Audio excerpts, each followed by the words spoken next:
and summer storms. Maps on the porch swing when it's unbearably warm. Gather broken pieces into an old sack. Pull the drawstring tight as it's a long way back. They say the road to hell is paved with good intentions, and if that's the case, I deserve an honorable mention. If I could, I would cut away all my rotten pieces, leaving you with something a little more decent.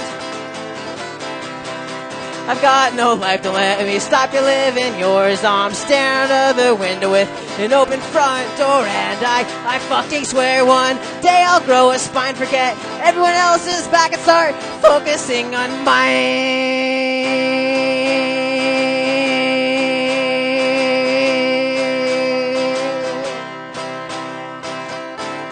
I'm pretty sure I've got an anxiety disorder, but I'm pretty good at smiling, so I'm just sitting at the border. Getting high on life seems to have associated fees, so I'll just bring my bonnet if you'll provide the bees.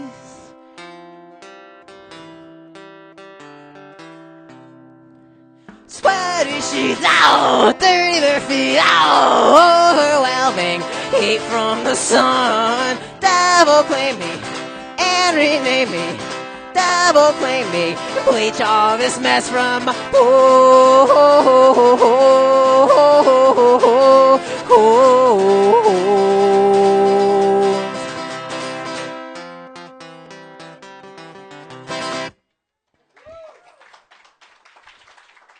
Thank you. All right, I'm going to do one more.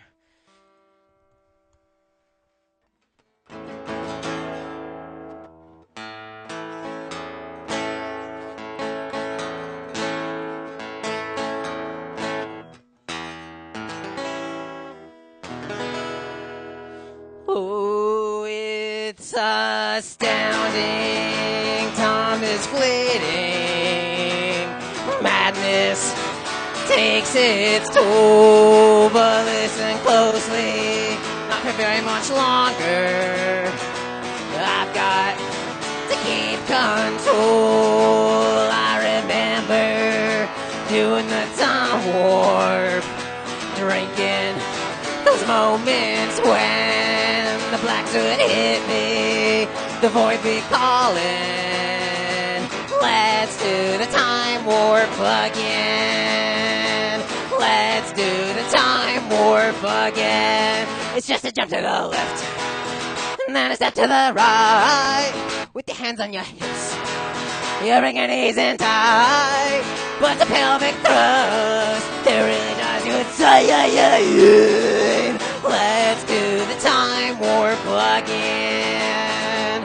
Let's do the time warp again. Oh, it's so dreamy. Oh, fantasy free me, so you can't see me. No, not at all. In a dimension with voyeuristic contention, well secluded. I see all with a bit of a mind flip. You're into the time slip, and nothing can ever be the same. You're spaced on position like you're under sedition. Let's do the time warp again. Let's do the time warp again. When I was walking down the street, just having a think, with his dick on the guy, gave a name awake. Shook me up and took me by surprise. He had a big up truck in the devil's eyes. Stared at me and I felt the change. Dumb into the neighborhood again. Let's do the time warp again. Let's do the time warp again. It's just a jump to the left, and then a step to the right, with your hands on your hips. You bring your knees in tight, but the pelvic thrust, it really drives you insane. Let's do the time warp again. Let's do the time warp again. Let's do the time warp again.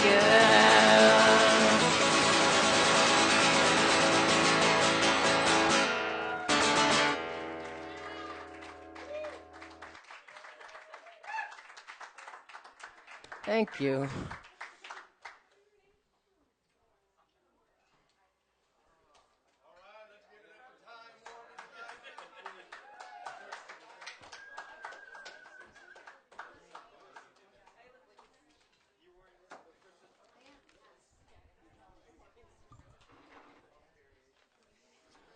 Last time I heard that, I was wearing tight. All right, Chris, come on up. Did Franklin show up? Is Franklin out there? No Franklin? How about Thomas Corlett? So we're running a little ahead of schedule, so we're going to have Chris play a set here, and then after that I'm going to play a set and see if we get a little bit back on schedule. How you doing, Chris? You want to stand? Yeah, stand's fine. And the controller plugs in?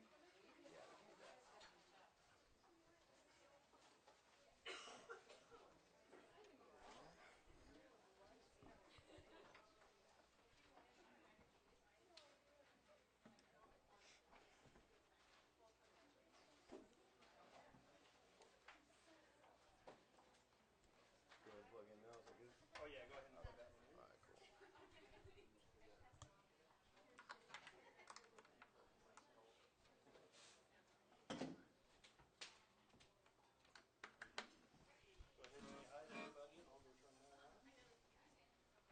How's everybody doing? My name's Chris Bartlett. I'm from Macon, Georgia. I live here now, though.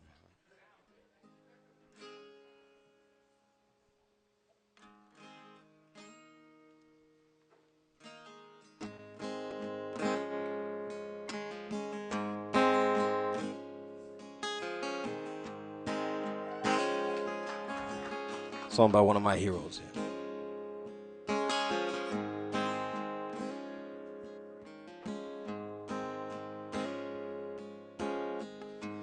None of my business, giving all of my concern. Tried to put out the fire where the flame still burns. And as she pleases, she comes and goes. She got the wind in her hair. She never ceases. It hurt me so, does she even care? Is she ever coming home? She ever gonna fall? And up and down alone. Does anybody see my girl? Anybody see my woman? California, Tennessee. Bring my baby home to me.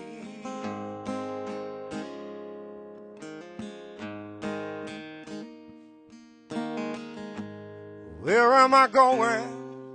Tell me, what am I gonna do?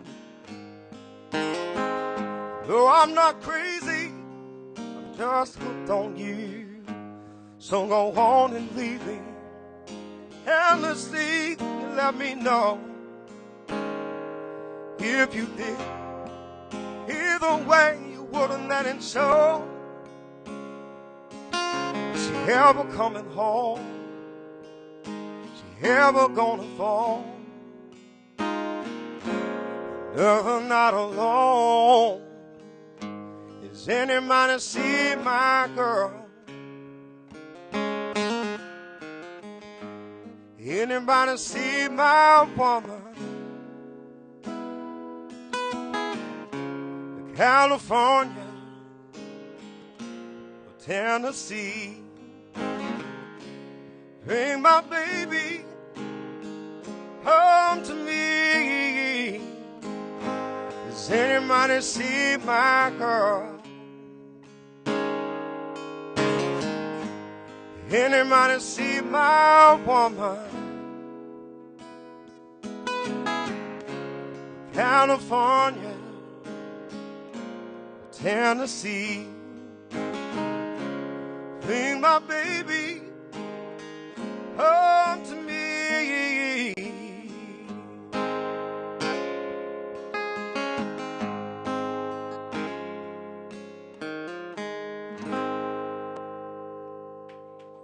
That's good, man. Thank you.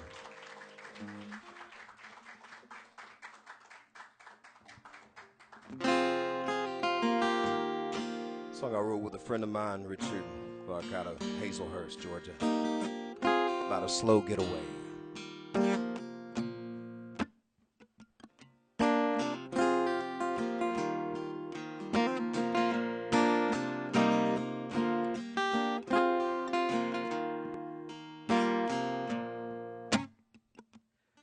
The most beautiful night I think I'd ever seen, down in Louisiana where the banks are green. But didn't know better, swear God made the weather for me. I can't believe how amazing it feels, $40,000 and the law on our heels. Don't sweat, don't speak, don't even make a sound now. And as midnight falls on the riverboat, working our way down to Mexico, brother, let's go, let's go, let's go, brother, let's go. Nothing here, just a couple of guys, me and my friend with the razor blade eyes. He told a man with a gun in his hand, said you open the safe just as fast as you can. Lying on our backs and counting the stars, dream of senoritas in the Mexican bars. The cold beer in the atmosphere and that central American sun. And as midnight falls on the riverboat, halfway down the Gulf of Mexico, and if we dive out towards the undertow, we might be alive tomorrow. We'll leave a hell of a legacy. I know the lawman's coming after me, brother. I know, I know, I know, brother, I know.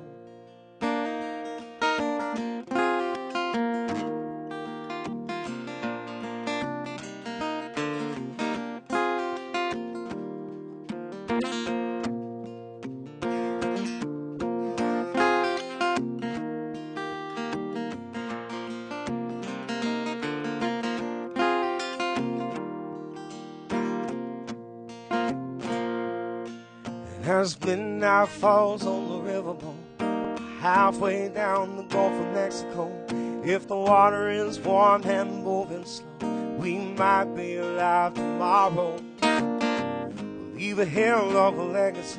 But I remember my woman there begging me, baby, don't go, don't go, don't go, baby, don't go.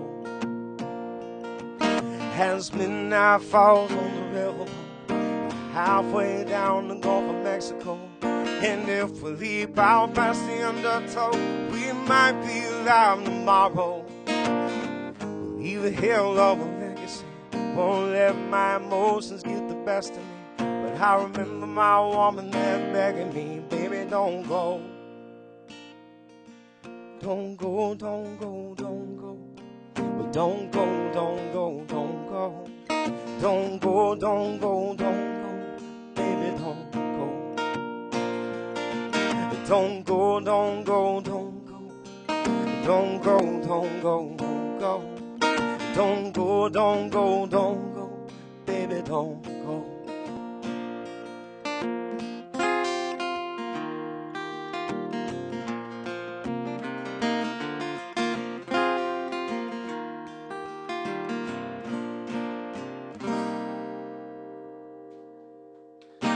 Thanks, guys.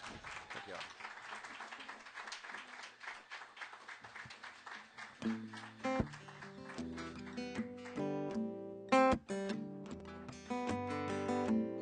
Another one of my heroes.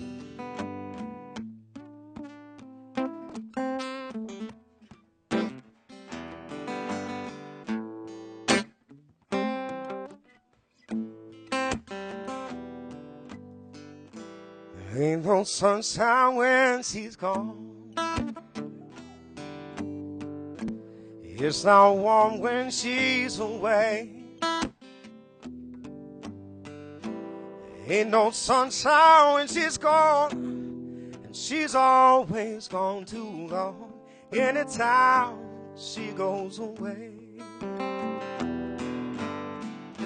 wonder this time where she's gone. I wonder if she's gonna stay. Ain't no sunshine when she's gone, and this house just ain't no home. Anytime she goes away. And I know, I know, I know, I know, I know, I know, I know, I know, I know, I know, I know, I know, I know, I know, I know, I know, I know, I know, I know. Hell won't leave your thing alone. Ain't no sunshine when she's gone.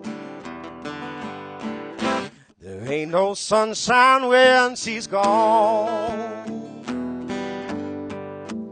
Only darkness every day. Ain't no sunshine when she's gone. This house just ain't no home. Anytime she goes away, I wonder this time when she's gone. I wonder if she's gonna stay. Ain't no sunshine when she's gone. She's always gone too long. Anytime she goes away. Anytime she goes away. Anytime she goes away. Thanks a lot, guys. Appreciate y'all.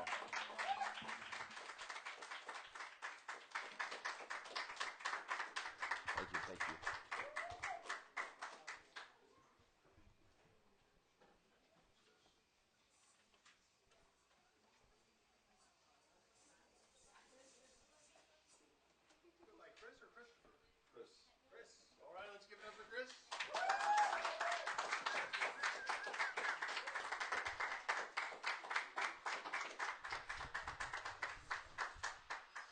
All right, first question. Did Franklin show up? Is Franklin in the house?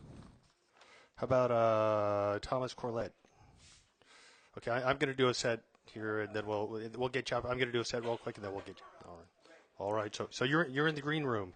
So I guess we'll keep going with who is here. So after myself, it'll be Thomas, then Marco, then Jeffrey, then Brian.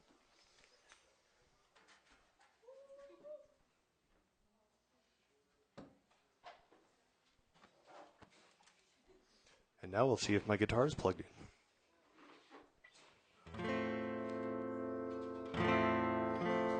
I can hear it up here. Can you hear it out there? All right. Before I go on, I want to give a shout out to Jade and Julie behind the bar. They've been slinging your drinks all night long. We couldn't do it without the staff. Thank you all so very much. So this one goes out to my fan. You know who you are.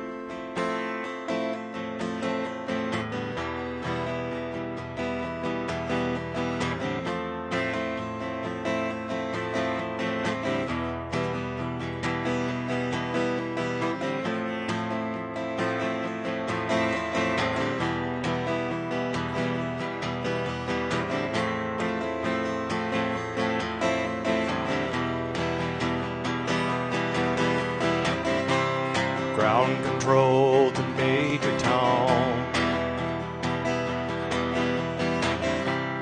Ground control to Major Tom. Take your protein pills and put your helmet on. Ground control to Major Tom. Commencing countdown, engines on. Check ignition and may God's love be with you.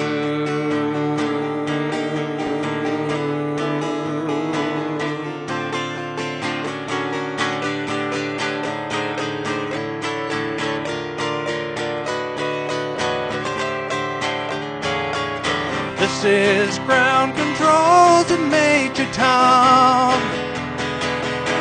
Made the grade, and the papers want to know whose shirt you wear. Now it's time to leave the castle if you dare. This is Major Tom to ground control. I'm stepping through the door, and I'm floating in the most peculiar way. And the stars look very different today. For here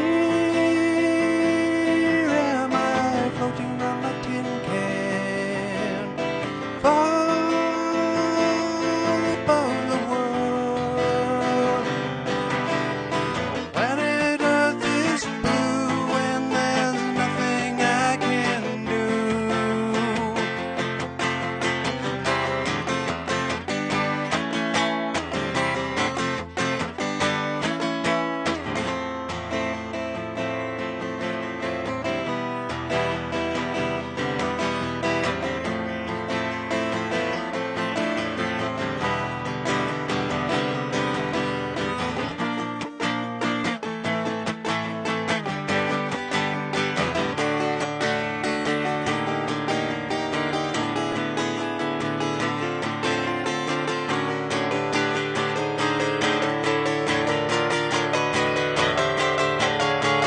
Though I'm past 100,000 miles, I'm feeling very still. And I think my spaceship knows which way to go. Tell my wife I love her very much, she knows. Ground control to Major Tom, is there something wrong? Your circuit's dead. Can you hear me, Major Tom? Can you hear me, Major Tom? Can you hear me, Major Tom? Can you hear me? I'm floating around my tin can, far above the world. Earth is blue and there's nothing I can do.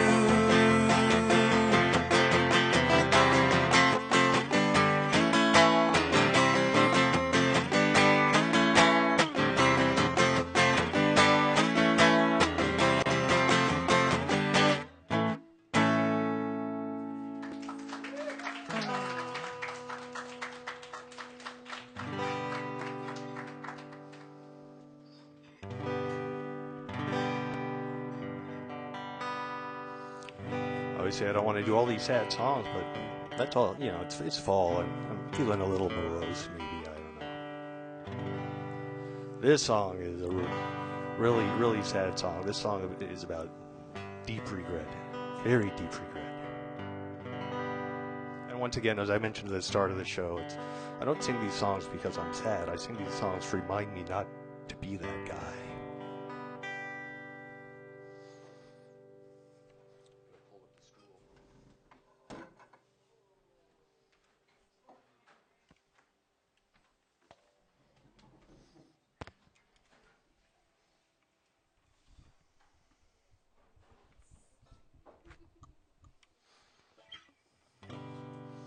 That's more comfortable.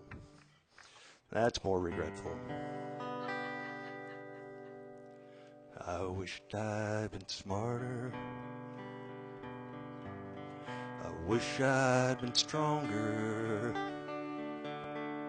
I wish I loved Jesus the way my old wife does. I wished it'd been easier instead of any longer.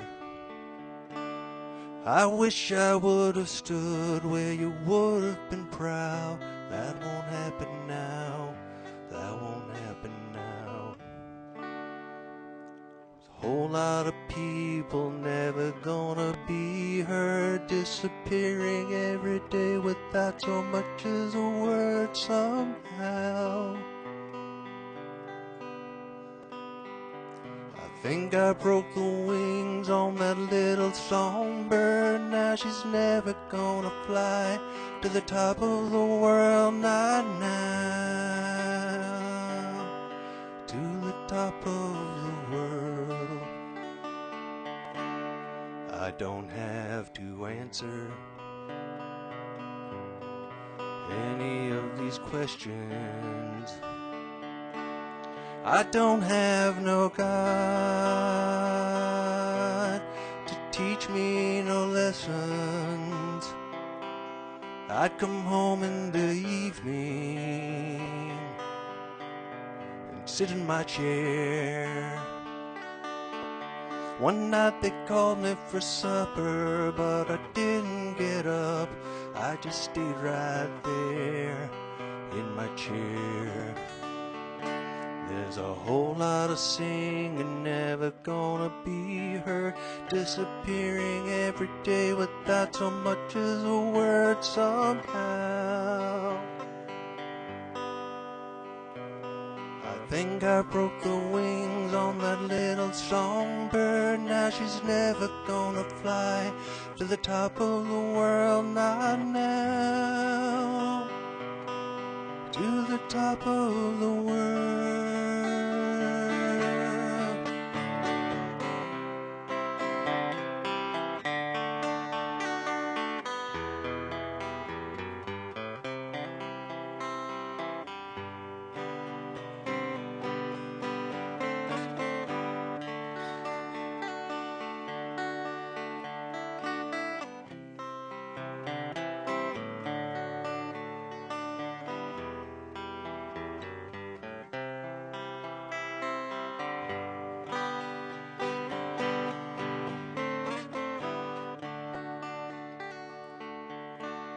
I wish I had known you.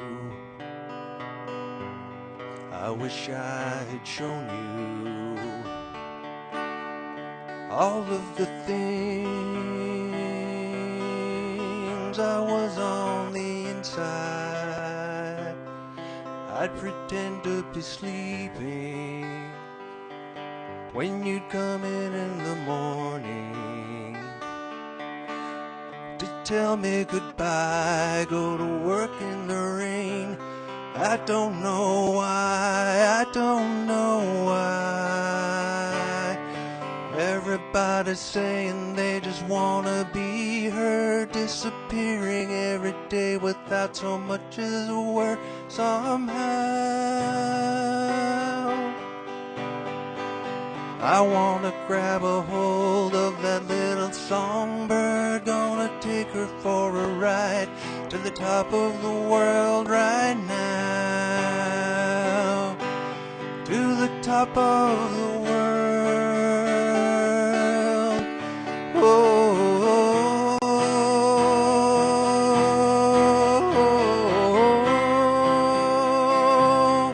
to the top of the world. The top of the world, the top of the world, the top of the world, the top of the world, the top of the world.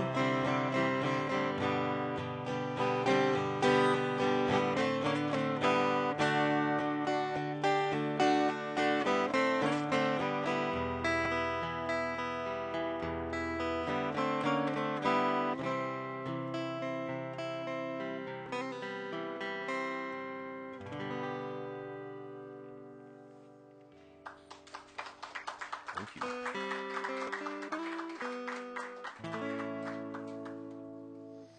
This is a song as I get older that reminds me that I was there once. I think I have all the answers now, but I don't. Anybody in here have all the answers?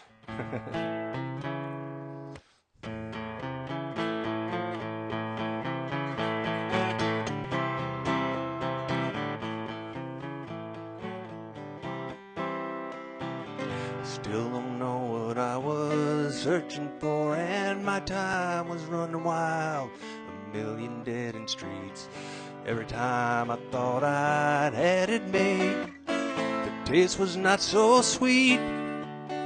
So I turned myself to face me, but I never caught a glimpse of how the others perceive the faker. I'm much too fast to take that test.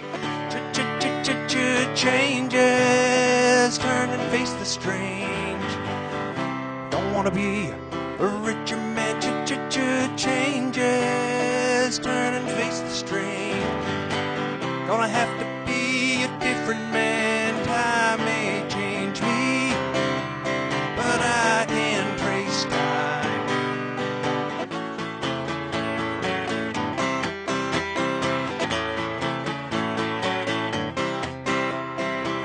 I watch the ripples change their size, but never leave the stream of warm impermanence. And though the days flow through my eyes, still the days seem the same.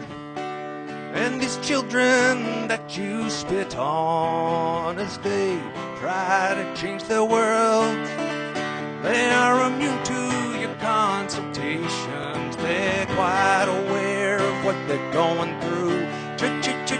Changes, turn and face the strange.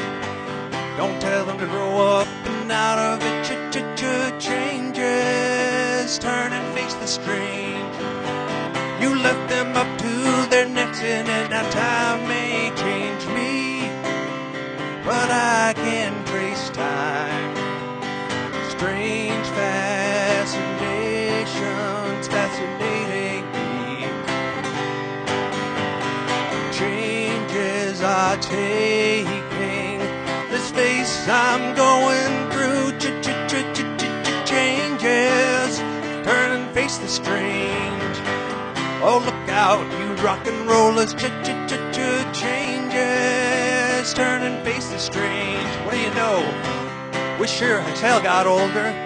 Time may change me, but I can trace time.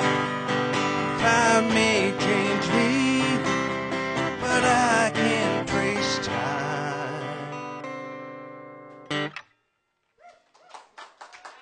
Thank you all. Thank you all for being here tonight. We're going to bring Thomas up next.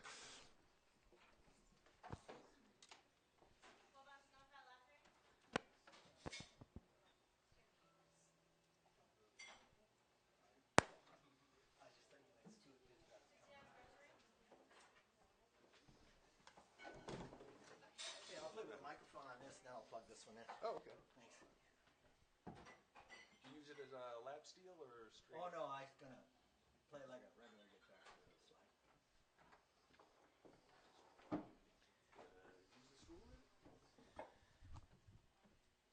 You know what? I think a chair would be better for me.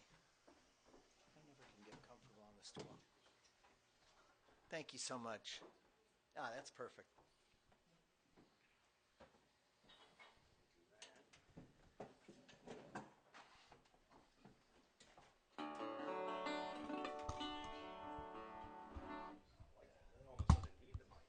It might not. You're right. Just a little bit, maybe. Check, 1, 2. All right. That looks good.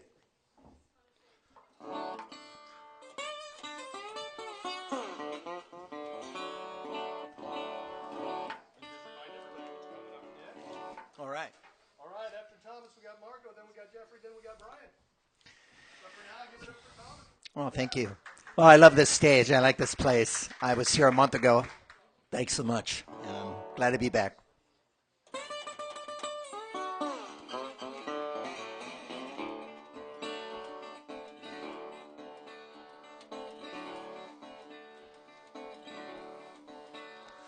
I'm going up north, boy. I get my ham bone, boy.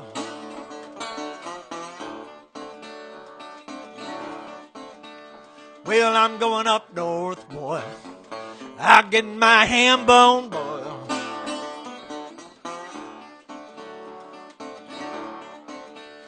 Well, I stayed around here too long. My hamburger's gonna spoil.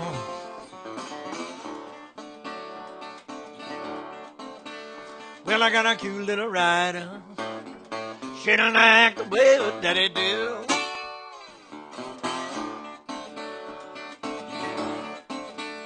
Yeah, got a cute little rider. She don't act the way her daddy do.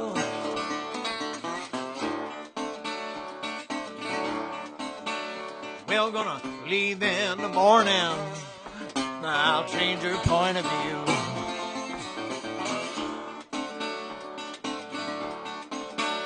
Well, there's two trains running and they're both going my way.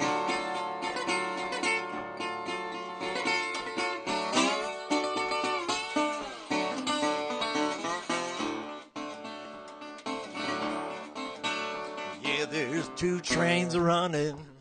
They're both going my way.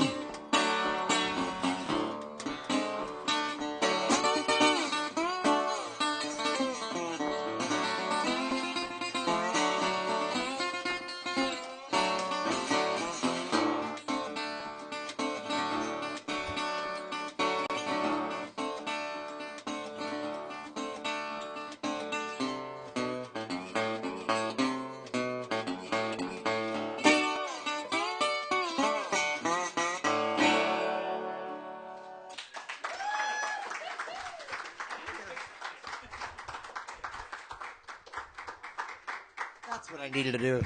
Man, that microphone was... did I drift? Anyway. Let me plug my other guitar in. They feel like they're tight, but they aren't. Oh, I got it. Yeah, I think we're good now. Oh, thank you so much. I will.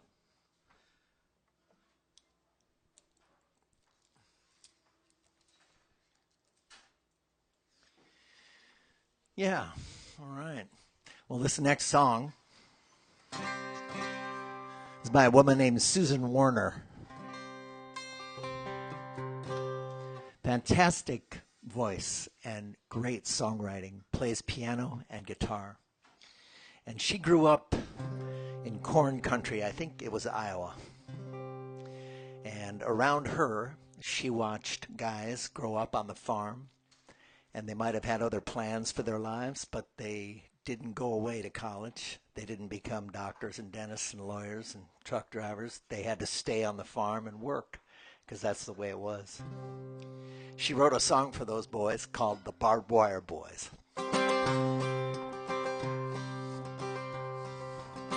Where I come from, the rural Midwest, it's a land I love more than all the rest. It's a place I know and understand, like the false front buildings, like the back of my hand.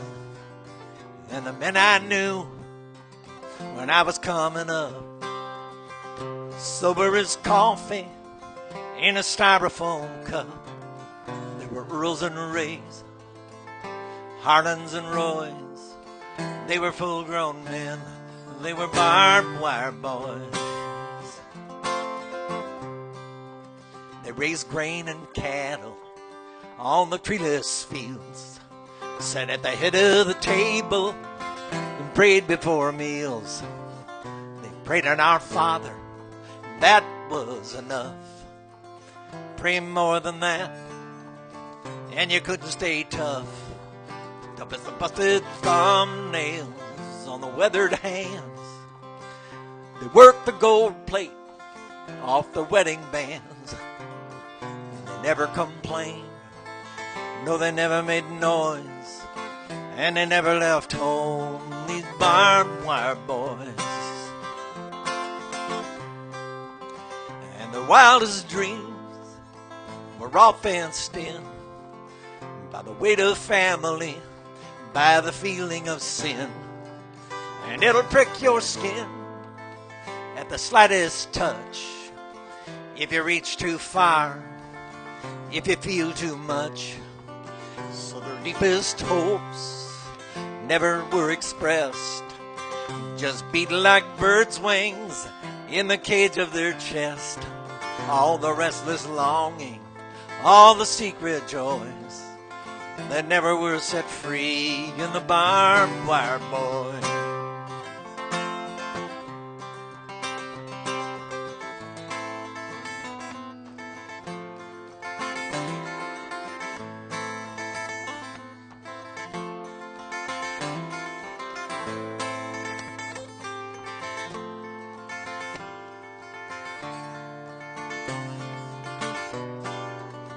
Now one by one, they're departing this earth, and it's clear to me now exactly what they're worth.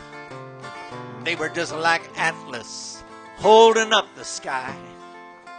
You never heard them speak, you never saw them cry. Where do the tears go that they never shed? Where do the words go that they never said? There's a blink in the eye and a catch in the voice, and the young sung songs of the barbed wire boys.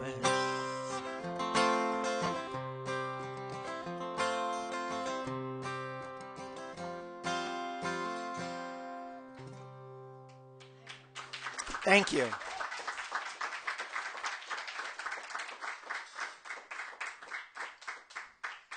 Well, thank you very much. I saw Susan Warner at a folk festival in Gig Harbor just a few years back, and there was another artist there who was the headliner, and her name is Cheryl Wheeler. I'm going to do a song by her as well. This one's called Gandhi Buddha. She said she wrote this for her partner.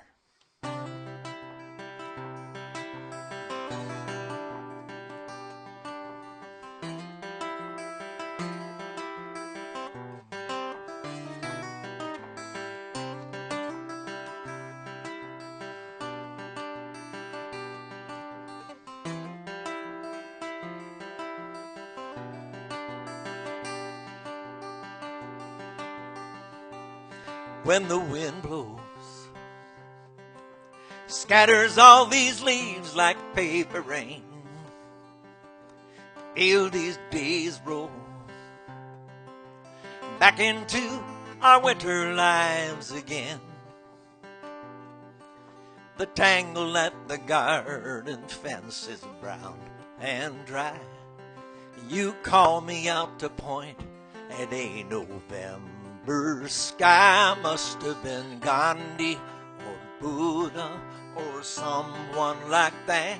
I must have saved lives by the hundreds everywhere I went. I must have brought a rest to the restless, fed the hungry too. I must have done something great to get to have you.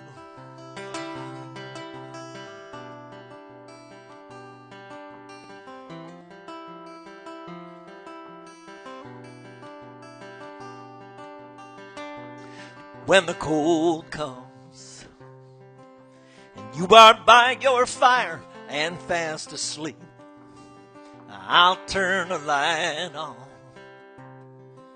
and watch the snow outside fall soft and deep.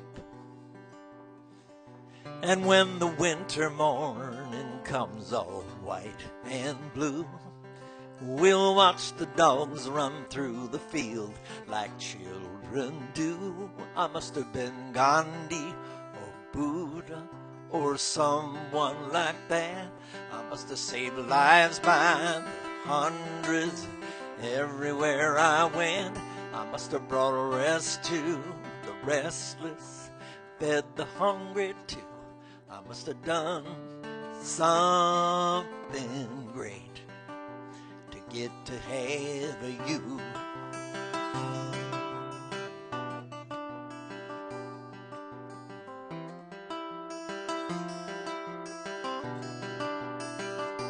And I suppose stranger things have come to pass. Many's a forest I can't see. I was so down and lost and fading fast. How did you find your way to me? Oh, I must have been Gandhi or Buddha or someone like that. I must have been.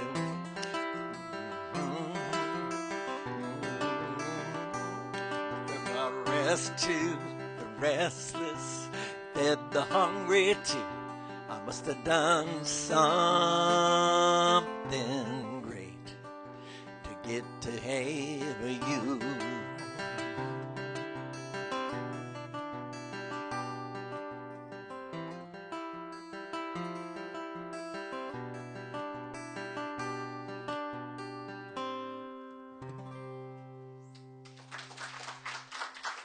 Thank you very much.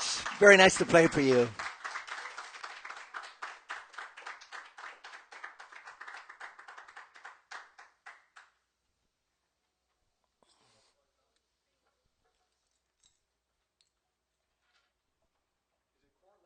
Yeah, Corlette. Yeah, well, thanks so much.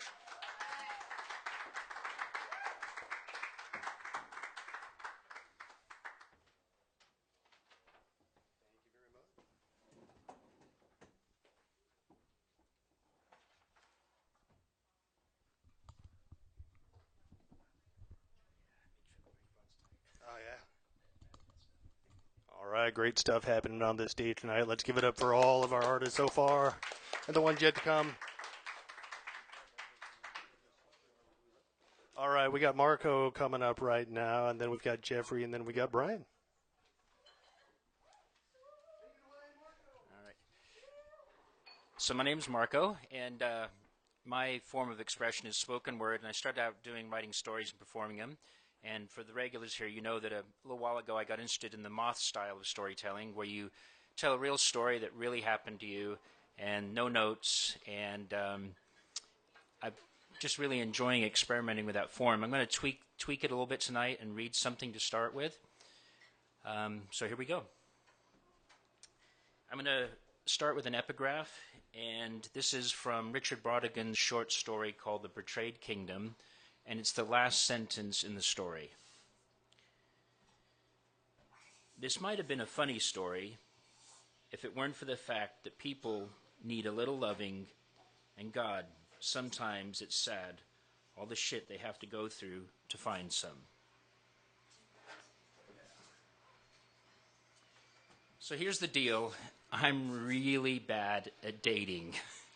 Real bad.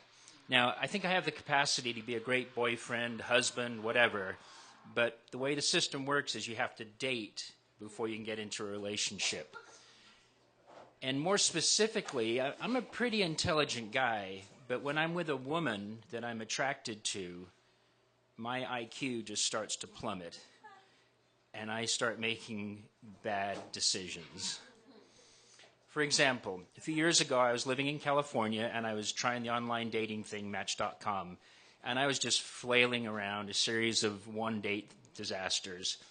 And so I decided that's it. I canceled my account. I told all my friends and family, that's it. I'm quitting dating forever. And they know that that's something I do every 3 to 6 months. So they're used to that. And I was bitching to a friend of mine named Lily, and she said, oh, I've got a friend I want to introduce you to. The setup, right? The setup. And my friend Lily had come to America a long time ago from China, and good friend, and she said she had a friend from China that was visiting California. And she told me she was sweet and everything and didn't speak very good English, and I agreed to meet her. And the day came, and I was driving over on a Saturdays to Lily to meet this gal, Amy, her American name. And I was feeling a lot of misgivings. I felt there was another bad decision coming. Communication's a huge deal to me. Why was I going to meet a gal that didn't speak good English? So I got there and met her. It was like magic right away. She did speak good English. I don't know why Lily didn't think she did. And I felt a connection right away. She was petite and cute and bright and smart. and fun. And we went out to have lunch, and it just was one of those sort of magical first date lunch conversations.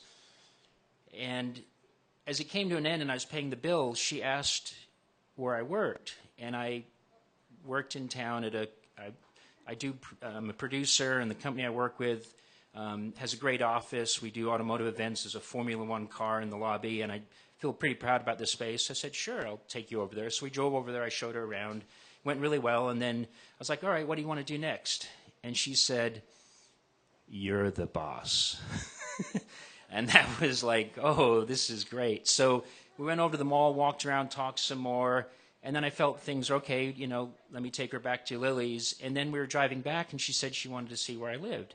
And I realized I felt like she was kind of scouting me out, so I took her back, showed her where I lived. Then I was driving back to Lily's, and we agreed that we'd had a really good time and a good connection and wanted to go out again. And I was feeling pretty euphoric. She was visiting California, didn't have an American phone, so I was texting Lily a couple of days ago to set up the next date. And Lily says, oh, Amy's decided to move to Las Vegas, and she's going to be staying with another friend of ours from China. That was it. It was over, gone. Once again, a first date and nothing else. And I was just, okay, Once again, that was that. About 5-6 weeks went by, and I got a text from Lily, and it was just a phone number. So I texted her back, what is this? It's Amy's phone number. She wants you to call her. So some texting went back and forth, and it turned out that Amy had decided to leave Las Vegas and come back to Orange County, and that Lily had set her up with a job and a place to live. But she wanted me to pick her up, and she was coming into town about an hour, town north of us about an hour, and wanted me to pick her up from this bus station. So I drove up to this place. Turns out it was a shopping center completely full of Chinese businesses. And I didn't see a bus station. I walked around, asked different people, and they said, oh, sometimes there's a bus over there. So I waited, and about half an hour later, this little bus showed up, and some people got off, and Amy got off, and she had all of her luggage. I realized it was all of her belongings that she'd come over from China with. So I drove her back down to Orange County, and I'd been told by Lily to take her to this Mongolian beef restaurant where she had this job set up. So I brought her in there, and the owner came out and sat us down, and she started... It seemed, I don't speak Mandarin, but it seemed like the owner was conducting what I would call like a very aggressive interview of Amy. And I was kind of like, okay, just sitting there. And then every now and then the owner would stop and turn to me and say something in English. Do you have a good job? I was like, whoa, yeah, I do. But I was really thrown off. I thought this was Amy was getting a job here.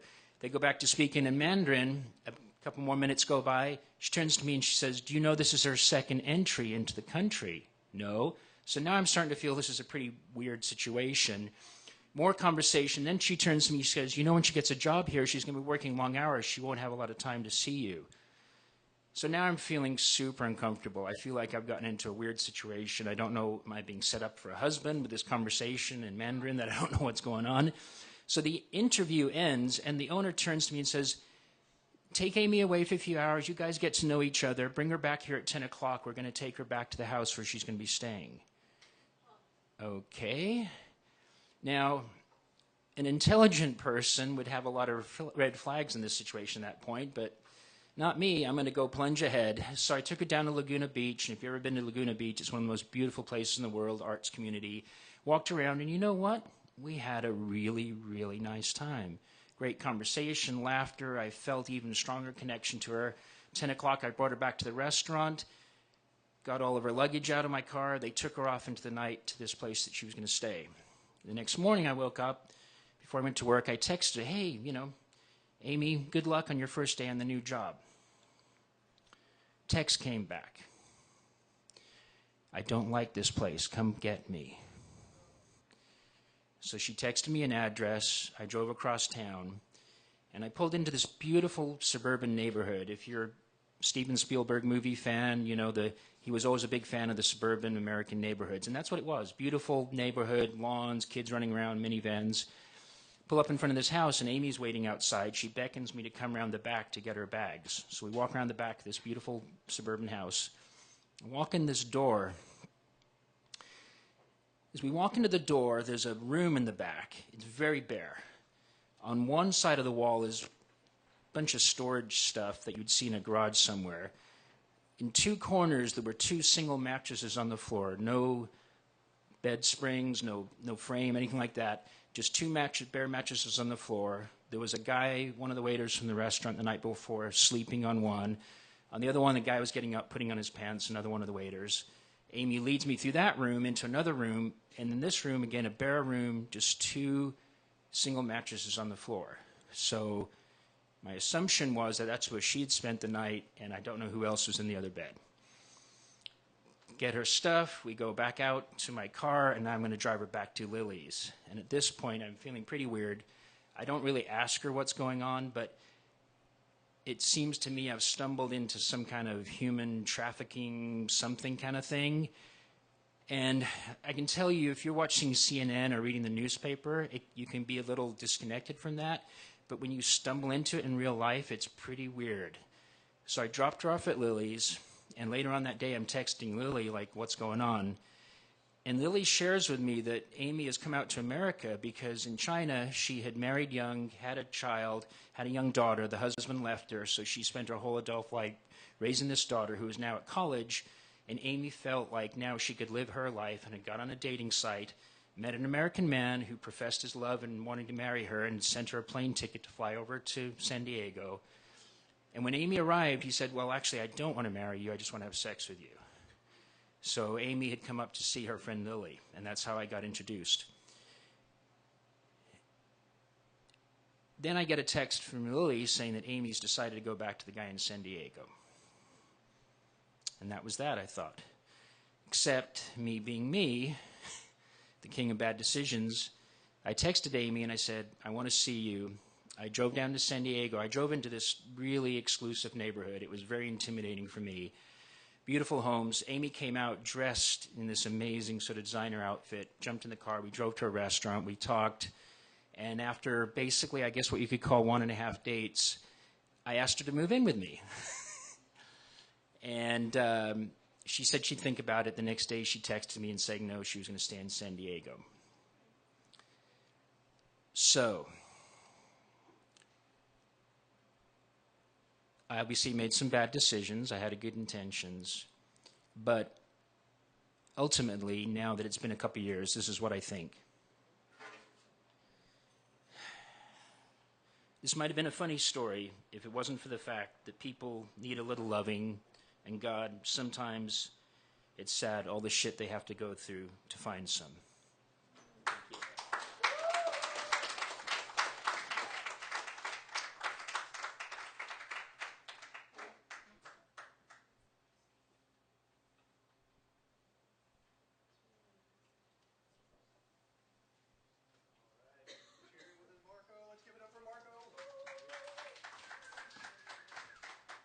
All right, Jeffrey, you out there? Yep.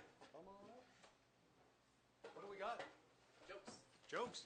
We've got both you and Brian are comics? Yes. All right, we got back-to-back comics tonight. This might be a first. Let's give it up for Jeffrey. I'm your warm-up. He is the more talented and experienced. He got me into this. I'm kind of a setup and punchline type of guy, so this is going to go fast. Have you ever heard just like great advice that's really resonated with you, and you remember that piece of advice for a long time, and over the course of many years and years, it just continues to shape who you are, until one day you realize that you're living your life according to the advice of a teenager. I forgot how to ride my unicycle. Apparently it's not like riding a bike. Last week, my girlfriend was starting to get upset. So I advised her, maybe you should try to be a little slower to anger. Now she's mad at me. Batman's really cool. Batman fans out there? Comics in general? No? Cool. The joke will still work, probably. I think he gets away with too much just because he does so much cool stuff that other things he does just kind of gets rolled into the whole coolness thing. But one thing that he does a lot is he's talking to someone, and it's a really like mysterious conversation, and they turn around to get water or something, and then they turn back talk to Batman, Batman's gone. It's like, oh, he's so mysterious, disappeared when they weren't looking so quiet. I do it to my friends all the time, but like, they just get furious, like, ADD, Jeff saw something shiny and walked away again. Like, well, Batman's cool, though. I'm not a very tall man. I am a clean man. But I had my friend come over, Brian, actually, who's 6'5". You'll see him in a few minutes. And he came over, and we were talking in the kitchen, and then he kind of did like a little quick shudder thing that I picked up on. And he said, like, hey, like, what was that? What happened? He's like, no, nothing to worry about. Like, no, like, you noticed something. Like, what happened? He's like, the top of your refrigerator is disgusting. I've gotten into calligraphy recently. I think it's a really interesting art form. I've gotten pretty good at it. I consider myself the Jackson Pollock of calligraphy. People always ask me, or they always think I'm a nice guy, because I'm always asking them how they feel. I'm not a nice guy. I just don't understand emotions, and I'm curious. I have a friend who has a very bad habit of taking on like ventures and projects that are just kind of too big to handle, and then he just gives up halfway. But he's getting a lot better at it. Recently, he completed his first half marathon. Is CrossFit still topical? No? All right, sure. I tried CrossFit recently. I picked up a subtle cue that I wasn't quite the demographic. So the way CrossFit works is you go in there and they have the prescribed workout. And then if you feel like challenging yourself, there's the fire breather workout. So I said, okay, for today's prescribed workout, you can lift 225 pounds. Or if you want to challenge yourself and do fire breather, you can do your body weight and a half. And I said, I weigh 150 pounds. So for those who can't do the math, that is the same number. I like my candy like I like my beds, king size. That's just the start. I don't know why the candy industry stopped at king size. They could have kept going. There's no queen size candy bars. They have king size Twix bars. That's just 4 twins pushed together. You're not fooling anyone. All right, thank you.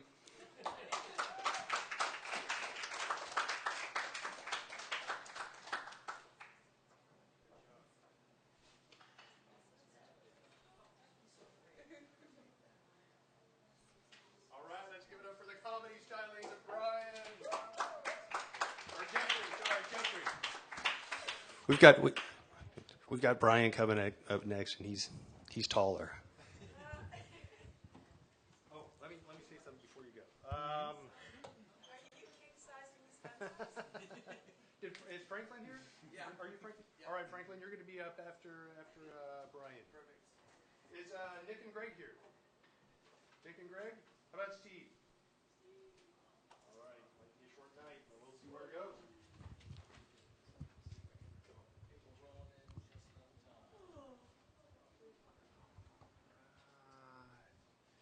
My grandmother just turned 90 years old this week, so happy birthday to her. The good thing about turning 90 is everything you buy has a lifetime warranty. I got her an Amazon Echo for her birthday. So now she's yelling at her toaster. She's like, "Toaster, make me toast and play Lady Gaga."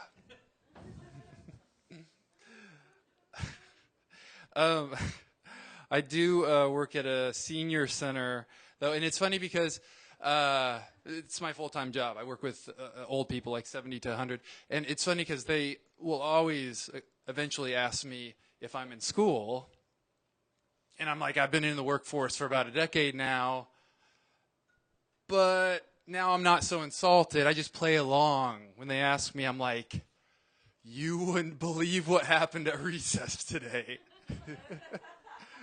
Tammy told Chad she didn't like him anymore, and then she was holding hands with Tommy. I didn't need to get detailed with that. I'll scratch that out next time I get it.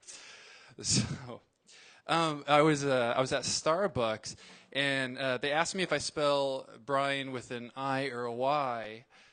So I was like, thank you. Last time I ordered a mocha, like 5 other Brians came up. There was a big fight. Brass knuckles, a guy threw a mug at my face. That didn't happen either. That was just embellishment. My girlfriend told me she wanted to have my last name. That was really sentimental. So I told her, that's kind of weird, but I'll get the adoption papers started. So. She did say that I don't plan in advance enough. And I said, that's ridiculous. I bought 12 advent calendars. I'm set for the entire year. 1 piece of chocolate a day. I'm glad you guys are chocolate lovers. I was hoping that would work. So, I am suspicious of Smokey the Bear. Sure, he taught millions of kids to prevent forest fires, but he also taught them that it's okay to hug a strange bear. Hey, thank you. That's my time.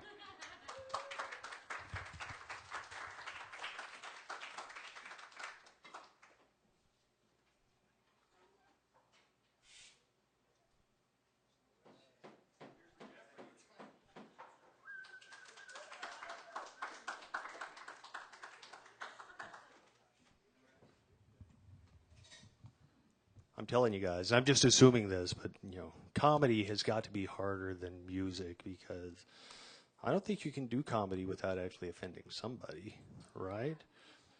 All right, who do we got? Franklin, come on up. All right, did Nick and Greg show up or Steve? Nick and Greg or Steve? All right. Well, after Franklin plays the set, I think I'm going to just play for a little while. Unless there's somebody here that wanted to do another set or play a little more, I could be open. All right. We'll have Thomas play another set after. We'll have you play a set after Franklin. All right. Did you say also? Right.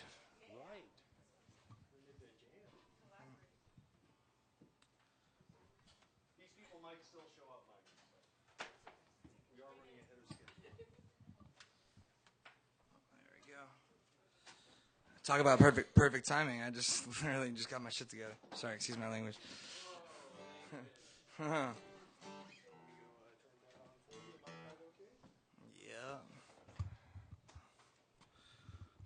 There we go. How's everyone doing tonight? Yeah? Looks like a lively bunch out here.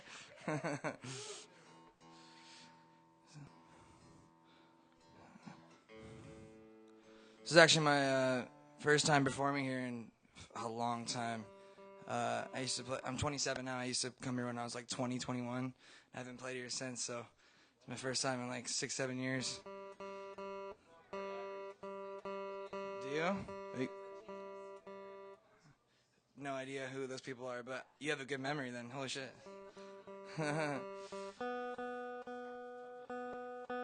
What's that? Yeah, looks like it. I don't blame you. It's a cool little spot, you know.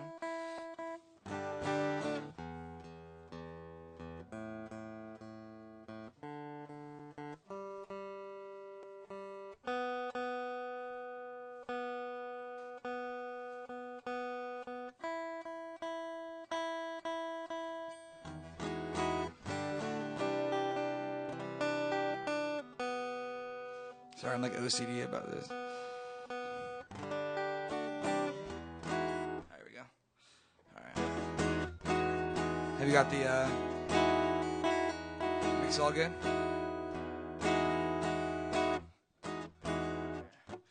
Anyway, you can turn my guitar up on the monitor just a teeny bit.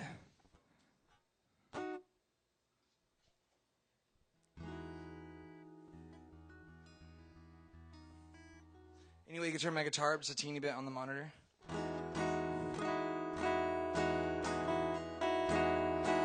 Alright, there we go. Alright. This first song is called St. Patrick's Day by John Mayer.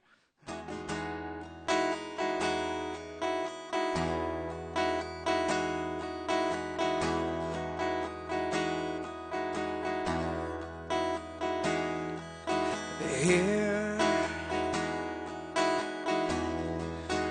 comes a cold.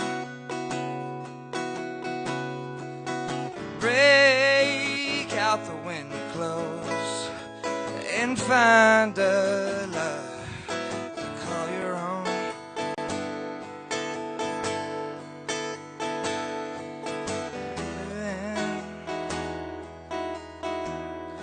It snows again. We'll take a walk outside and search the sky like children do. Who knows what will be? I'll make you this guarantee. No, in November we'll say our goodbyes. When it comes to December, it's obvious why no one wants to be alone at Christmas time.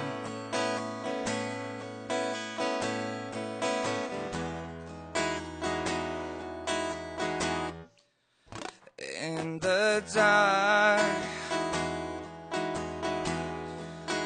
on the phone,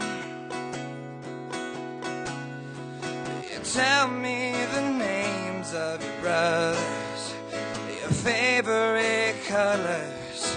I'm learning you.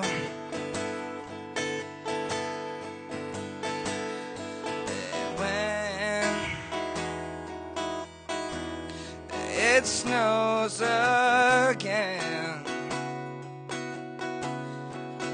we'll take a walk outside and search the sky like children do. Say they do. No, in November we'll say our goodbyes. When it comes to December, it's obvious why no one wants to be alone at Christmas time. Come January, we're frozen in time, making new resolutions 100 times. February, won't you be my Valentine? And we'll both be safe till St. Patrick's Day.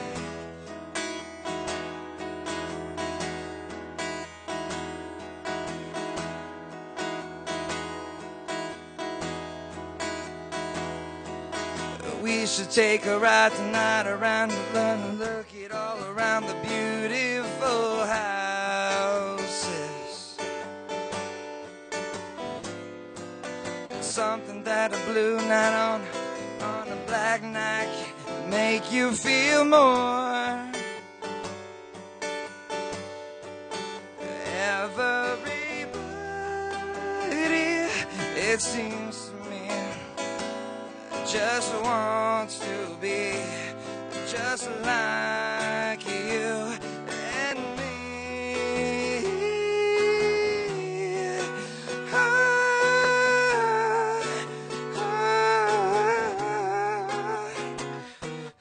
No one wants to be alone at Christmas time. January, we're frozen in time, making new resolutions 100 times. February, won't you be my Valentine? And if always is all that we gave, I'd be alright if we would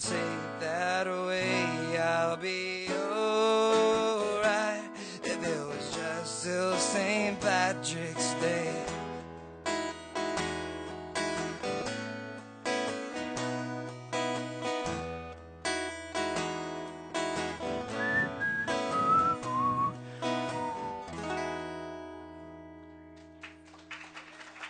Thank you.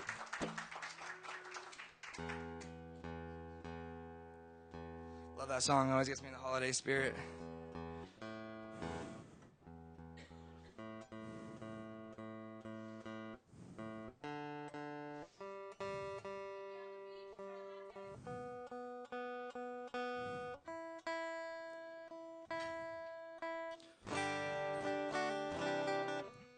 All right.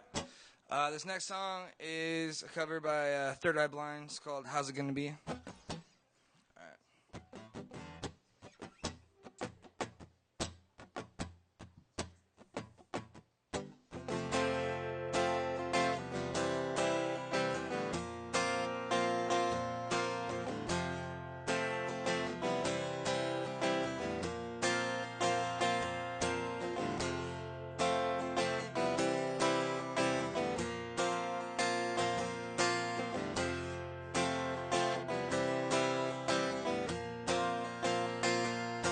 I'm only pretty sure I can't take any more before you take a swing. I wonder what are we fighting for when I say out loud I want to get out of this. I wonder how's it gonna be, I'm gonna miss. I wonder how's it gonna be when you don't know me. How's it gonna be when you're sure I'm not there? How's it gonna be when you find out there is nothing between you and me? Because I don't care. How's it gonna be?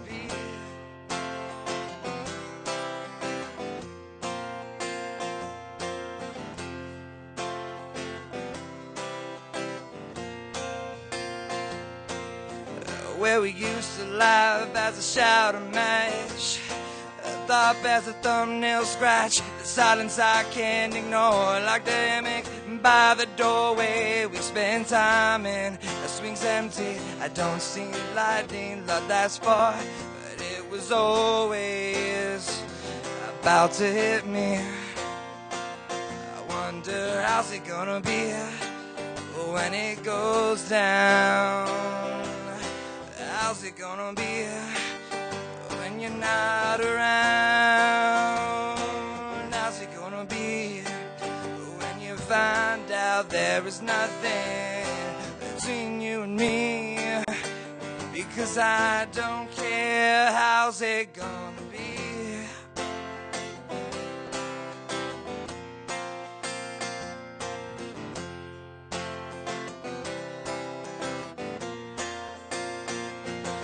How's it gonna be when you don't know me anymore? How's it gonna be? I wanna get myself back here to get the south side of oblivion. I wanna taste the salt on your skin, the soft side of oblivion, oblivion. How's it gonna be when you don't know me anymore? How's it gonna be? How's it gonna be? How's it gonna be? How's it gonna be? How's it gonna be?